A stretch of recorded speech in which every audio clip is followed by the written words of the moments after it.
क्या कल के लिए हम रहेंगे? इसलिए कहता हूं कि काल करे सो आज कर। 66 वर्ष के हो गए थे वह, लेकिन वो अभी अपने पार्टी के अपने कार्य से चुनाव प्रचार के लिए ही जा रहे थे। इसलिए कहता हूं कि अपने जब तलक रहेगी जिंदगी, फुर्सत ना होगी काम से। सारी जिंदगी आपके काम खत्म नहीं होंगे। इसलिए कहता हूं कि समय रहते काम से मन को हटा ले। एक उम्र तक काम करना अच्छी बात है, पर इसी से आपका लोक परलोक संवरेगा। आत्म कल्याण करना ये भी तो आपका काम है। बोलो हाँ कि ना? सारी जिंदगी हम परिवार के लिए भागते रहे क्या? सारी जिंदगी जिम्मेदारियां उठाते रहे? अरे यदि परिवार की जिम्मेदारी उठाना हमारा काम है, तो हमारा अपना कल्याण करना भी तो हमारी अपनी जिम्मेदारी थी। हमारा कल्याण कौन करेगा? हमारा बेटा थोड़ी करेगा। बेटा ने तो वही काम किया जो सब बेटे करते हैं। उठाया कंधे पर, ले जाके चिता पे रखा, आग लगा दी, बेटे का काम खत्म। बोलो हाँ। इसलिए कहता हूं कि समय रहते काम धाम करके, समय रहते काम धाम से मुक्त हो जाइए और समय रहते ईश्वर को याद कर लीजिए, ताकि ये पछतावा ना रहे कि हमने भी थोड़ा सा वक्त भगवान को दिया होता। सारी जिंदगी भागते रहे और उसी भागम भाग में हम चले गए। क्यों आए? क्या करना था? क्या किया? इसलिए आप सबसे ये सवाल है, आप क्यों आए हैं संसार में? 50 साल तक, 60 साल तक अपने काम कीजिए और 60 साल के बाद भी बच जाओ तो बची हुई उम्र भगवान को दे देना। बोलो हाँ। वैसे भी 50 साल के बाद नहीं कहते कि हमारा गृहस्थ आश्रम 50 साल का है। 50 साल तक गृहस्थी में रहो, बेटा बेटी का विवाह हो जाए तो गृहस्थी से चिंता हटा लो, मन भगवान में लगा। उम्र भी कहती है 51, चलो वन, 52, चलो वन की ओर। हम लोग ही ऐसे पकड़ के बैठे हैं संसार को, सारी जिंदगी भाग रहे हैं। सुखदेव जी कहते हैं उतना ही पैसा कमाना चाहिए जितने की जरूरत है।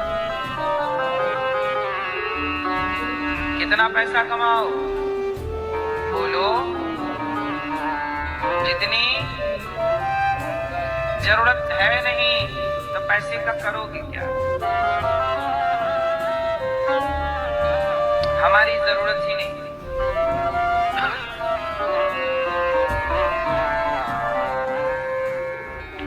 बच्चों के लिए पैसे मत कमाना, बच्चों को टैलेंट देना। वो योग्य होंगे तो खुद कमा लेंगे।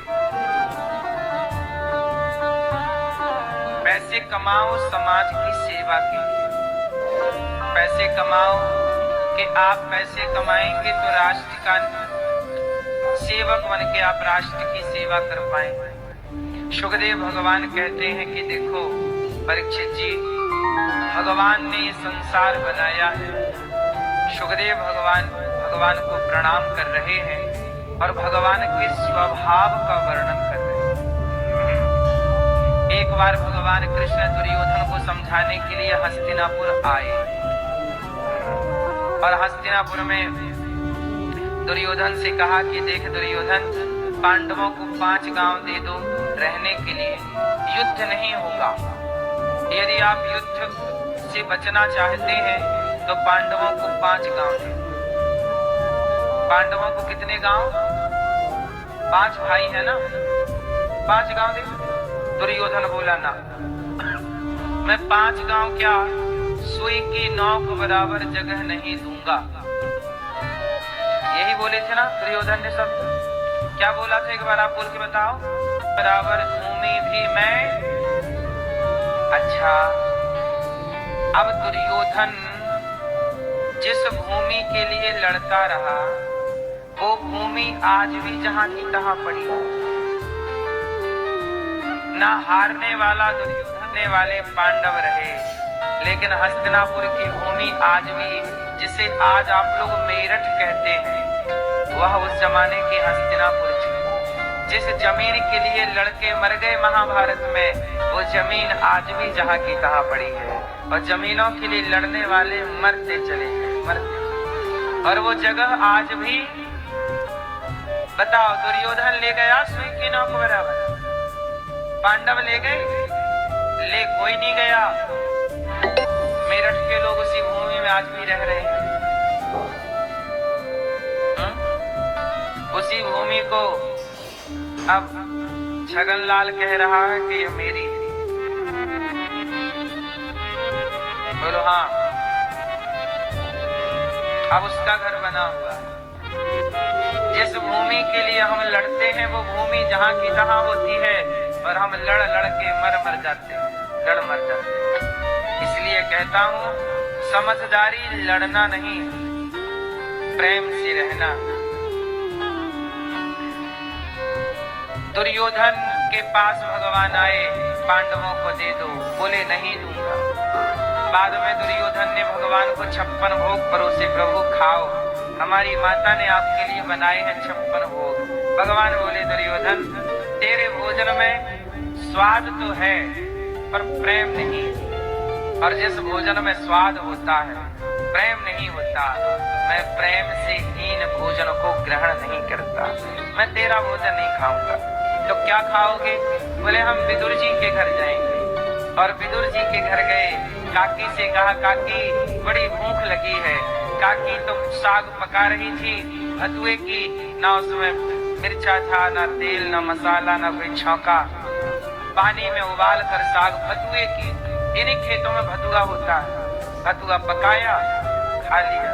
भगवान कह रहे हैं, वाह माँ क्या साग है, देखो जरा, जिसमें कोई स्वाद नहीं है। भगवान स्वाद नहीं देखते, उस साग में विदुरानी का जो प्रेम है, वो प्रेम दुर्योधन के 56 भोगों में नहीं था, जो कि विदुरानी के साग में। और फिर भी भगवान ने कहा कि और कुछ मिल जाए तो केला तोड़ कर ले आए। केले का फल फेंकती जाए, छिलका पकड़ाती जाए, और दुर्योधन की मेवा त्यागी, साग विदुर घर खाई, सबसे ऊंची प्रेम सगाई। छिलकों का भोग लगा रहे हैं। अब बताओ, छिलकों में कोई स्वाद है? क्या है? स्वाद की भूख आपको है, आपकी जिह्वा हो गई है खराब, चटोरी हो गई।